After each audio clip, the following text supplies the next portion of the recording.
5 बजे तक प्रचार का समय है, तो स्वाभाविक है सभाओं का आयोजन होता ही रहेगा, लेकिन तैयारी बहुत दुरुस्त है। भारतीय जनता पार्टी अपने सभी बूथों पर जैसे अभेद किला होता है जिसमें कोई प्रवेश न कर सके, इस प्रकार से तैयारी कर रही है। तीसरी बार मोदी सरकार 4 जून 400 पार, इसको लेकर के न जनता में कन्फ्यूजन है, न कार्यकर्ता में कन्फ्यूजन है, न हम लोगों को कन्फ्यूजन है, न आप लोगों को कन्फ्यूजन होना चाहिए।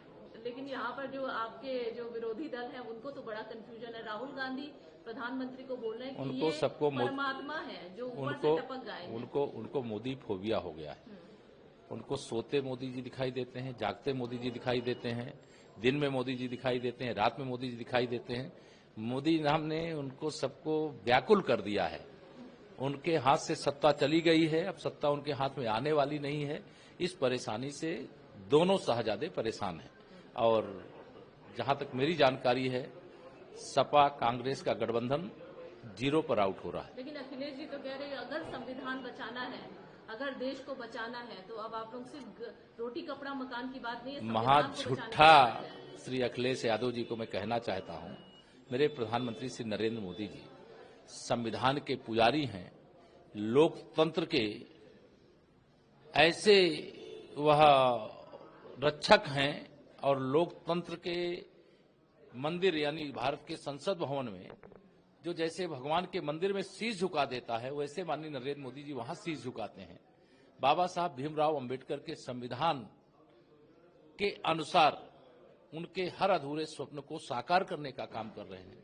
जो वंचित है, जो गरीब है, पिछड़ा है, दलित है, आदिवासी है, उनका अधिकार उनको दिला रहे हैं। और ये वोट जिहाद करने वाले मोदी जी के बारे में बोलेंगे। 4 चुनाव हार गए हैं। इतनी करारी पराजय के बाद अभी दिमाग ठीक नहीं हुआ है, तो 4 जून को जनता पूरी तरह से इन दोनों का दिमाग ठीक कर देगी। आप डिप्टी सीएम है, तो एक सवाल और भी पूछना जरूरी है कि उत्तर प्रदेश में एक और पार्टी आ गई, असदुद्दीन ओवैसी और पल्लवी पटेल। मत पूछिए, कोई जरूरत नहीं है। हम तो ये जानते हैं कि एक तरफा विजय की ओर हमारा गठबंधन बढ़ रहा है। हम 80 की 80 सीटें जीत रहे हैं।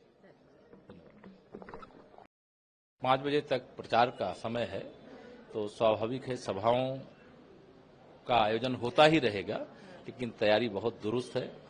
भारतीय जनता पार्टी अपने सभी बूथों पर जैसे अभेद किला होता है जिसमें कोई प्रवेश न कर सके, इस प्रकार से तैयारी कर रही है।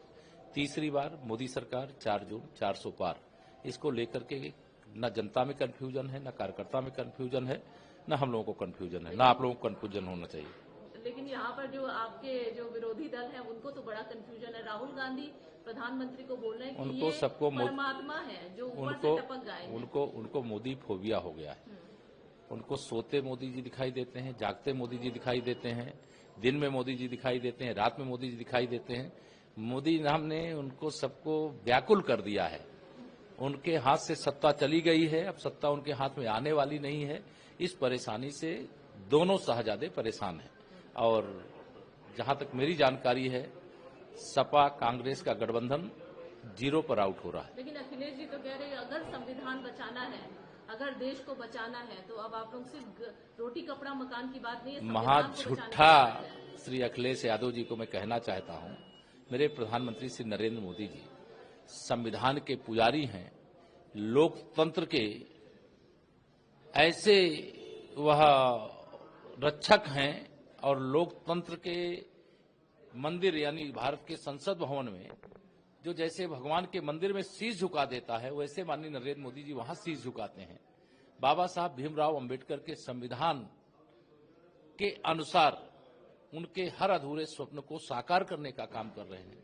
जो वंचित है, जो गरीब है, पिछड़ा है, दलित है, आदिवासी है, उनका अधिकार उनको दिला रहे हैं। और ये वोट जिहाद करने वाले मोदी जी के बारे में बोलेंगे। 4 चुनाव हार गए हैं। इतनी करारी पराजय के बाद अभी दिमाग ठीक नहीं हुआ है, तो 4 जून को जनता पूरी तरह से इन दोनों का दिमाग ठीक कर देगी। आप डिप्टी सीएम है, तो एक सवाल और भी पूछना जरूरी है कि उत्तर प्रदेश में एक और पार्टी आ गई, असदुद्दीन ओवैसी और पल्लवी पटेल। मत पूछिए, कोई जरूरत नहीं है। हम तो ये जानते हैं कि एक तरफा विजय की ओर हमारा गठबंधन बढ़ रहा है। हम 80 की 80 सीटें जीत रहे हैं।